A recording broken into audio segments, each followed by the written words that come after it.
Hello বন্ধুরা, অস্মিতাস ডায়েরিতে তোমাদের সবাইকে সুস্বাগত।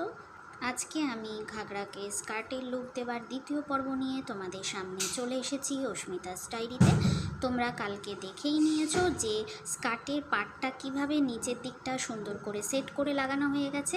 এবারে ওপরের দিকটা কিন্তু সেট করে লাগাতে গেলে মাটিতে না হলে টেবিলে ফেলে কিন্তু লাগাতে হবে, না হলে কিন্তু ওপরের দিকটা কুঁচকে যাবে আর সেটটা ভালো হয়ে বসবে। স্কার্টের পার্টটা কিন্তু আমি তুলে তোমাদের ভিডিওতেই দেখিয়ে দিয়েছি। যেই জায়গাটা জোড়া দেওয়ার অংশ সেই জায়গাটাকে কিন্তু দুবার করে, একবার সোজা করে ওপরে যেতে হবে, আবার রিটার্ন ঘুরে এসে সেলাইটা কিন্তু করতে হবে। নালে ওই জোড়া দেওয়ার জায়গাটা যদি ডবল করে সেলাই না করা হয় তাহলে কিন্তু ভবিষ্যতে পাটটা খুলে যাওয়ার সম্ভাবনা থাকে। তোমরা দেখেই নিয়েছো পাটটা কিভাবে লাগানো হয়েছে, আমি উল্টে পাল্টে তোমাদের দেখিয়ে দিলাম। এবার তোমরা বলবে স্কার্টটা দেখতে কেমন হয়েছে। ভালো লাগলে আমাকে অবশ্যই কমেন্ট করে জানাও। আর নতুন নতুন এরকম ভিডিও পেতে আমার চ্যানেলটিকে অবশ্যই ফলো করে রাখো।